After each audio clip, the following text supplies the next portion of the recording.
Welcome back to the channel, I'm Austin, and it's time for the RAAL vs PKM, discussing which one is the best LMG within Warzone. First I'll go over the stats, then I'll give you my opinion, and then finally give you the best class setups at the end.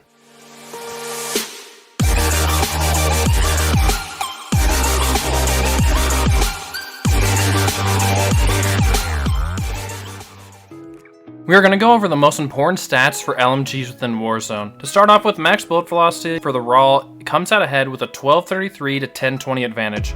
The RAAL has a crazy bullet velocity, making it nearly hit scan out to 100 plus meters. This is a positive because both weapons easily make it within the meta bullet velocity for long range options, and then the PKM will come out ahead with a 750 rounds per minute compared to 554 for the RAAL. The PKM is going to feel very forgiving just because it has a solid fire rate and has a 100 round base mag. So if you miss shots, it won't be penalized heavily. The RAAL's slow fire rate makes it much more important for you to hit your shots, and as I always say, more bullets downstream is always beneficial, but let's see how these weapons do with damage. The RAAL's average damage at close range is going to be 43.25 compared to 36 for the PKM, and this advantage will hold true at long range as well with a 39.75 to 31.5 advantage for the RAAL. Now if we look at a full damage breakdown, we're going to be looking at head, chest, stomach, and limb damage. We can see that the PKM is going to look much more consistent with its close range damage output because it has no damage drop off from chest to limbs. This holds true at long range as well, with the RAAL having the damage drop off. We will see if this affects their time to kills.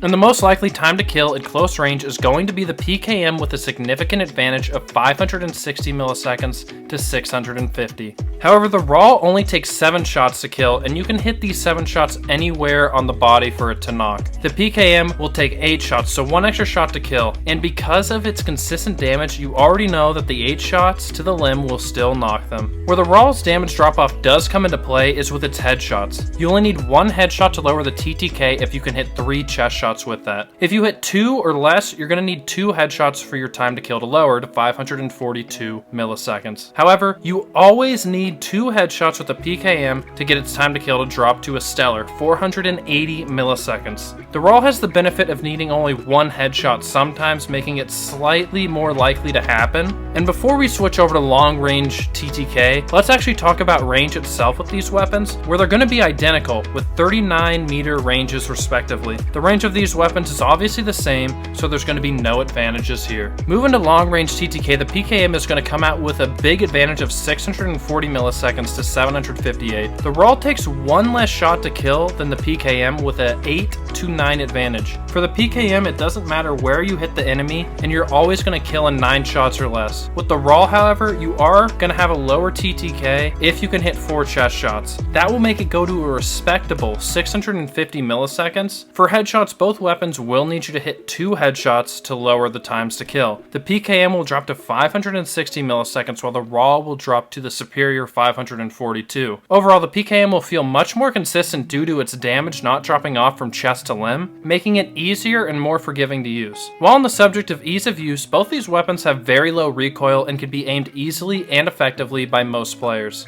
A quick note that will affect the RAAL and PKM greatly is that they both have a 60 millisecond open bolt delay that I did not include in their time to kills. An open bolt delay means that when you pull the trigger, it's going to take 60 milliseconds before it starts firing. So all this means is that pre-firing is key to making these weapons perform their best. Taking a look at damage per mag, the RAAL will come out ahead with a crazy 3400 damage per mag to 2800 for the PKM. However, this isn't that crazy of an advantage or something that really needs to be stated because 2800 damage per mag is already plenty, let alone 3400. While this is more influential the bigger the mode, obviously these weapons are going to work fine for any single mode you play, whether it's solos or quads. And with these weapons, you don't really have to worry about reloading mid-fight unless you're just missing a boatload of shots. But let's just switch over to long range damage per second, where the PKM is a bit better with 350 DPS to 314. Basically, this just means you can have more damage output at range with the PKM. Fun fact, a higher DPS just means the weapon will have a better time to kill. Finally, moving over to the movement stats, the PKM will have a quicker ADS,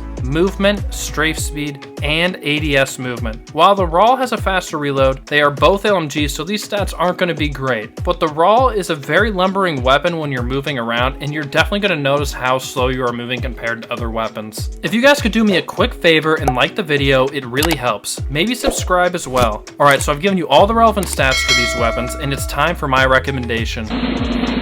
The PKM. It just outclasses the RAAL across the board with fire rate, TTK, and movement. The RAAL needs a buff so it can compete with other LMGs. When I went to use this weapon, I thought it was going to be a lot better than it was, but you really notice the open bolt delay on this one more so than with the PKM, and I think that has to do with the damage dropping off. And I think the best way to buff the RAAL in the long run is going to be making it so your stomach and limb damage matches the chest damage, because this means at close range, you're always going to get one headshot to lower the time to kill, and at long range, you're not going to have the super slow time to kill anymore, and it's going to feel very consistent because now you don't have to hit those 4 chest shots. You can hit anywhere on the body and get a competitive time to kill. The PKM would still be better than the RAAL even with this buff, but it would be close. And let's get into the best class setups. We're going to start with the RAAL LMG, and what we're going to be doing on this class setup is getting the damage range up as well as getting the recoil down and the ADS improved. So we're going to start off with the RAAL monocore. This is basically just the monolithic suppressor, but they decided to give it a different name because who knows.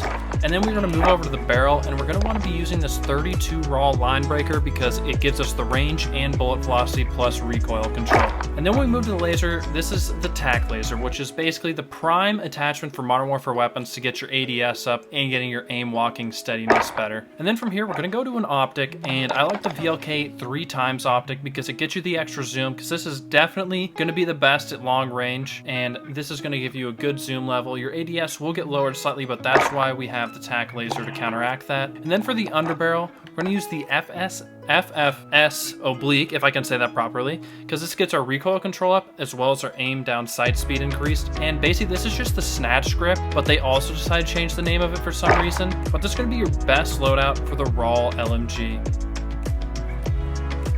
Moving over to my recommendation, the PKM, the best LMG within Warzone. What I'm going to be trying to do is basically the similar build that we just made, but we're going to be going for range, ADS, and lowering the recoil. So to begin with, monolithic suppressor gives us range and sound suppression. The barrel, we got to go with the 26.9 extended. We get the bullet velocity, range, and recoil control. Then from there, the tack laser is going to be the best attachment because it gets us aim down sight speed and aim walking steadiness, a very good combo. And then for optic, VLK is probably what most of you guys are going to want to use here, but for me, I like to use the Corp Combat Hollow Sight because I unlocked this blue dot over here, and this is pretty much the cleanest sights on any Modern Warfare weapon. But getting this blue dot unlocked is pretty much a pain in the butt, so probably wouldn't recommend doing it unless you already have it unlocked. And then from there, the underbarrel, the LMG. This is basically the best attachment for LMGs for Modern Warfare is the snatch grip. It gives you ADS and recoil control, so this is the perfect build for the PKM, and you're going to shred through the lobbies. Now, if you want to know what SMG to pair with this, I'm going to have 2 videos linked on screen right now. I'll catch you on the next one. Peace.